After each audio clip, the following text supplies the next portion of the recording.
Hi, everybody, and welcome. This is Peter Lucash, and welcome today to my discussion of founder CEOs as deciders-in-chief. This presentation looks at a group of founder CEOs and how they go about making operational decision-making.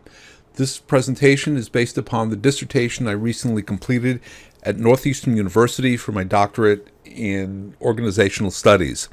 I interviewed founder CEOs of entrepreneurial phase companies, that is, companies 2 to 10 years old with a product on the market.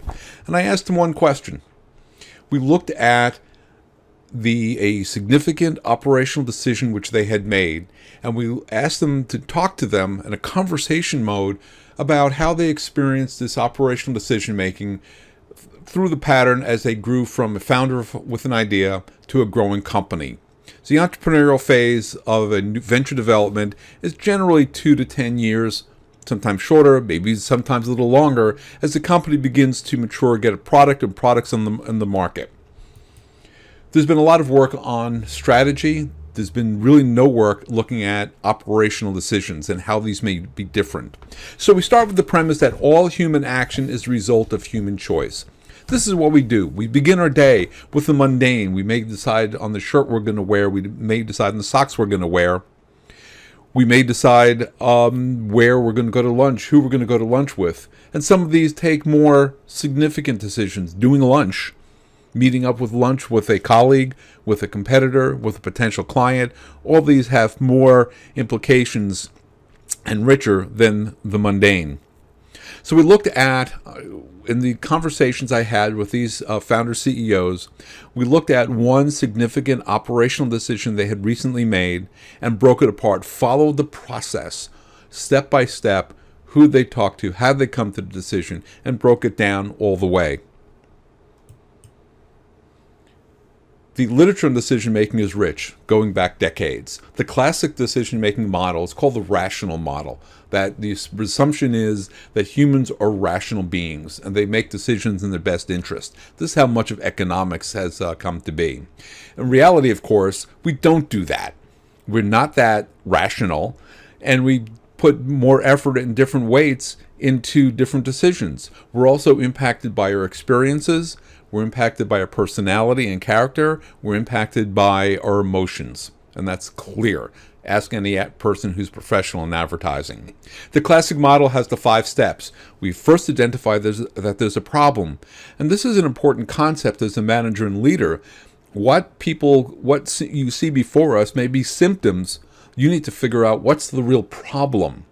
If there's backups on a line, say in a retail store, is it that your cashiers are not working fast enough? Or is it that you don't have the capacity, which is beyond the control of the cashier? And many areas like that. We gather information, the information search. We may talk to other people, we may do library research and online research. We may look at what other companies are doing. And then we come to what are alternatives and choices. We evaluate them, and we just make a decision and act. We may think we do this with automobiles, buying a refrigerator, or major appliances, which are more expensive options and more significant to the buyer, because this is not something you just do every day. And if you don't like your refrigerator, well, you just get rid of it and buy a new one. No, these have, one would think there'd be more thought going into them. But even there, we're impacted by our emotions and experiences. How the decision gets made, research by the name of Vroom looked at there are basically 4 ways. The decider, who's ever making the decision, may choose to make the decision alone, feeling they have the sufficient information and knowledge. Second of all, they may consult with others. They may get a group together.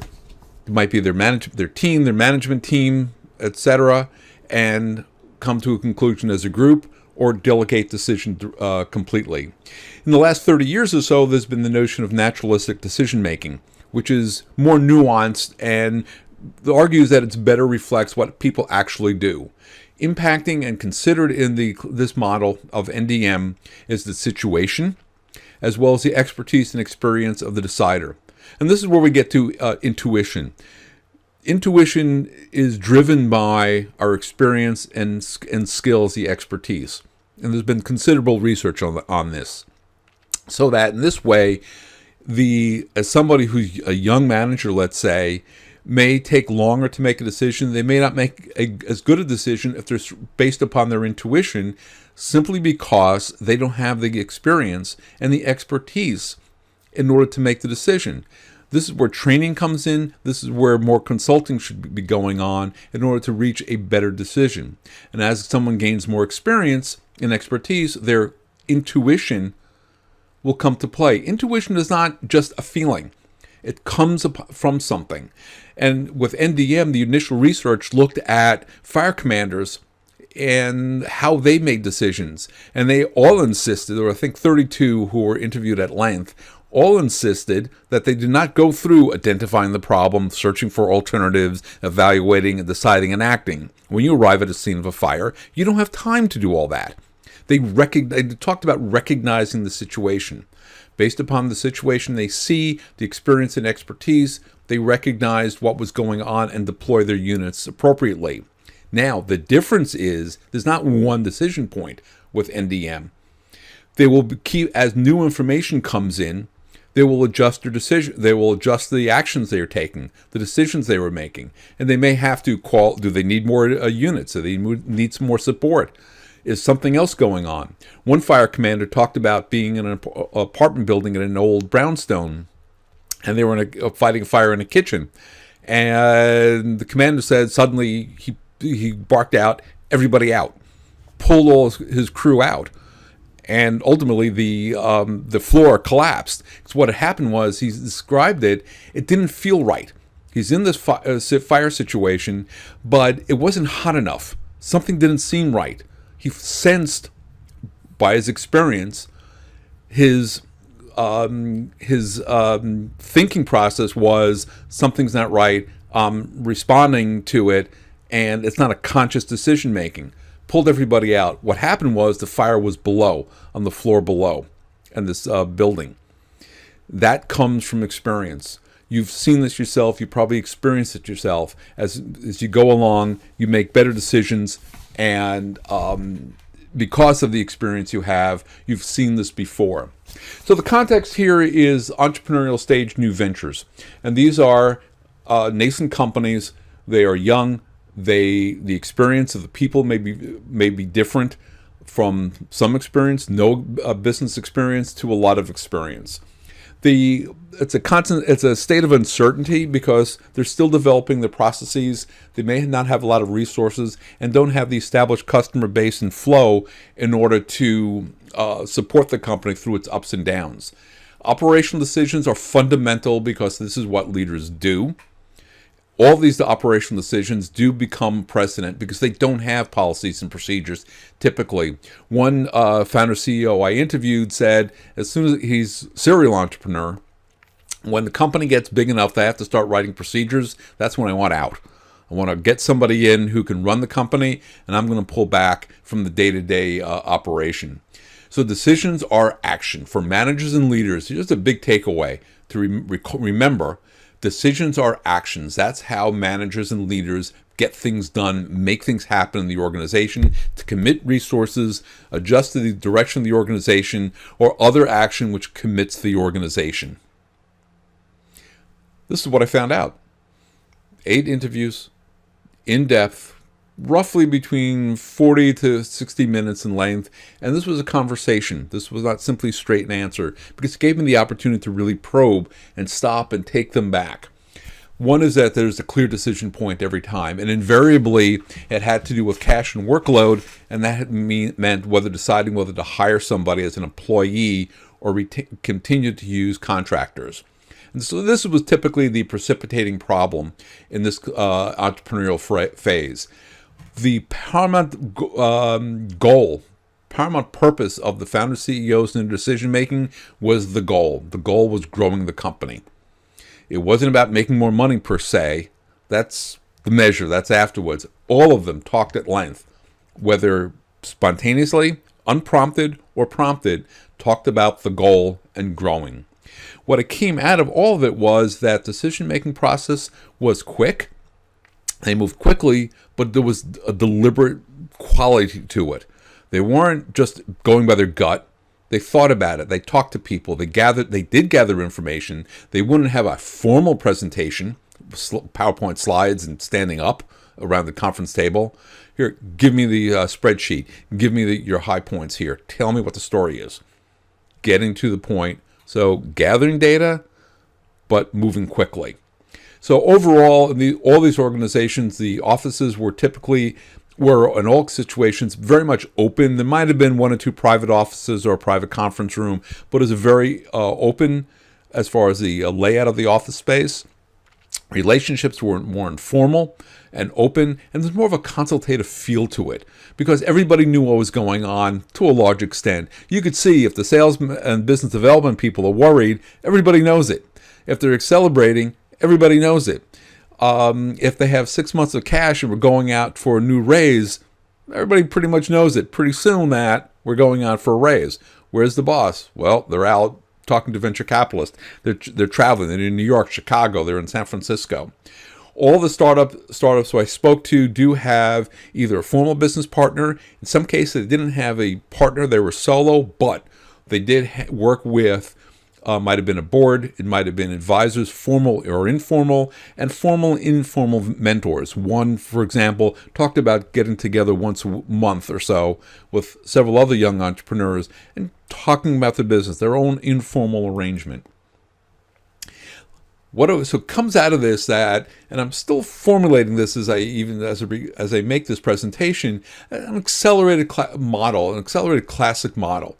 The issue arises, the information gathering there is consultation, but that's moving along. It's informal, it may be formal. Sometimes by charter, if you've got major investors, you have to consult with them for some decisions, changing the budget, deciding to go out for a capital raise. Data, they do gather data, but it's deliberate and it's focused. There's a deliberate process here. Get the data. I need to know what's our workload like, what's our projection like for sales, what's in the pipeline, what's the probability of the sale closing. Whether there's an orientation towards consensus, as one founder CEO described it, their spouse works in the business but is not a active partner. It's this person's it's their business, and as this person described it is. They got advice from their spouse, or their input from the spouse, and the founders looked at them and said, "I hear you, but this is what we're going to do." So gathering information, talking to people, talking to your staff is an important element for participation, and because they have different perspectives, which you don't have. That doesn't mean that. So you hear them, they formulate into your decision, but you do what you believe is best. And there's always a feedback loop. And this is principle of NDM, naturalistic decision making, is that new information is coming. The situation is changing. As fast as you're making the decision, different things are happening around you in your environment as well as your own company, and you're making adjustments to the decision as you go along. So now what? Now, this is a question with dissertations. The final question is, okay, you've done all this dissertation. This is fascinating, and so what? Who cares? For building entrepreneurial communities, the entrepreneurial ecosystem, Brad Feld made his name for building or leading the building of community in Boulder, Colorado, and other cities have replicated this to varying degrees in different ways. But in order to get a healthy community, number one, we need talent. We need support of developing the ecosystem. This can come from private nonprofit organizations. Government can facilitate, but typically can't be the key driver. The leadership and management of this ecosystem development has to come from the entrepreneurs. So it's a partnership. Doesn't even have to be a formal partnership. What I'm finding is that leadership and management development occurs at different phases of the organizational growth. And so the question is there a market need for more formalized development programs? If you were in a large company, you would certainly have that kind of opportunity. If you're in a large company, they're going to be sending you to school every couple of years in order to refine your skills as you take the next step. If you're in the military, promotions typically will generate being sent to school. within the military's operations, whether it's the War College or what have you. So this is where probably, as far as developing a company, might be the most potential market need. Not for everybody.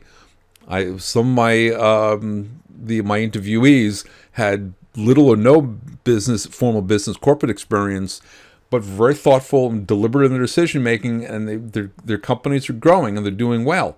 They talk to a lot of people, so they learn just in different ways. So this presentation is a short report of my research study as for partial fulfillment for my doctorate. My deepest appreciation to Dr. Margaret Gorman, who's my advisor and two-time professor, and most importantly to the founder CEOs who graciously gave their time to sit and talk with me. If you just want to chat about this or something else, because it's always interesting and we all learn from each other, please reach out to me. My email, best is peter@lucash.com. Yes, I bought the family name back in 1995. That's my phone. I also, of course, do formal training, leadership development, management development. I do speaking. These are some of the programs. One might be interest to some people is a business literacy program for your staff who may have great technical skills, but that they really understand how a business works and how they contribute to the business and what the decisions being made in the business and the priorities being set by a business in order to grow it.